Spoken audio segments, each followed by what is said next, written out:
મંદીની ઘડીમાં રત્ન કલાકારોને રાહત, આરોગ્ય વીમો અને બાળકો માટે નોટબુકનું વિતરણ.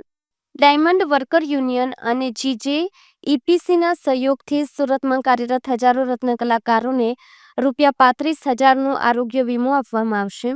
આ વીમા હેઠળ કોઈપણ તાત્કાલિક આરોગ્ય સેવા માટે તેમને આરોગ્ય સુરક્ષા મળશે, જે આર્થિક સંકટની ઘડીમાં અત્યંત ઉપયોગી બની રહેશે. આ સાથે સંસ્થાઓ દ્વારા 10,000 રત્ન કલાકારોના બાળકોને શૈક્ષણિક સાહિત્ય, ખાસ કરીને ચોપડા વિતરણ કરવાની પણ જાહેરાત કરવામાં આવી છે. આ પગલું બાળકના ભવિષ્યના નિર્માણમાં મદદરૂપ બનશે અને ભણતરથી તેમને દૂર રહેવું ન પડે તે જ મુખ્ય ઉદ્દેશ્ય છે. આ યોજનાનો લાભ લેવા ઈચ્છતા રત્ન કલાકારો માટે ફોર્મ ભરવાની પ્રક્રિયા શરૂ કરવામાં આવી છે. ડાયમંડ વર્કર યુનિયનના સભ્યો આ કામગીરીમાં સક્રિય રીતે જોડાયા છે.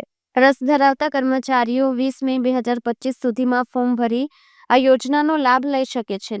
ડાયમંડ વર્કર યુનિયનના પ્રમુખ ભાવેશ ટાંકે જણાવ્યું હતું કે આજના સમયમાં જ્યારે રત્ન કલાકારો રોજગારી અને આરોગ્ય સંબંધિત સંકટનો સામનો કરી રહ્યા છે, ત્યારે અમારું ધ્યેય છે કે તેમને આરોગ્ય સુરક્ષા મળી રહે અને તેમના બાળકોનું ભવિષ્ય અંધારું ન બને.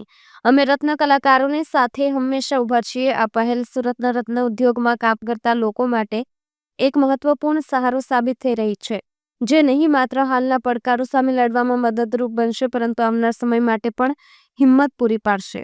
મારું નામ છે Bhavesh Tank, diamond worker union vice president. રત્ન કલાકારો જે સુરતની અંદર છે, એમના બાળકોને સન્માન સમારંભ અને નોટબુક વિતરણનો આ 5મો કાર્યક્રમ છે. આ કાર્યક્રમની અંદર 10,000 બાળકોને નોટબુક વિતરણ અને કારીગરોને પરિચય કાર્ડ એટલે કે 35,000નો medical insurance gems and jewellery export promotion council અને ડાયમંડ વર્કર યુનિયન સાથે મળી આ એક કેમ્પનું આયોજન કરેલ છે. આવનારા દિવસોની અંદર કારીગરો જે આત્મહત્યાનું પ્રમાણ વધે છે એ ન થાય એ માટે સુરતની અંદર એક કાર્યક્રમ આયોજન કરવામાં આવશે અને આત્મહત્યા ન કરે એ બાબતે જાગૃતિ લાવવામાં આવશે.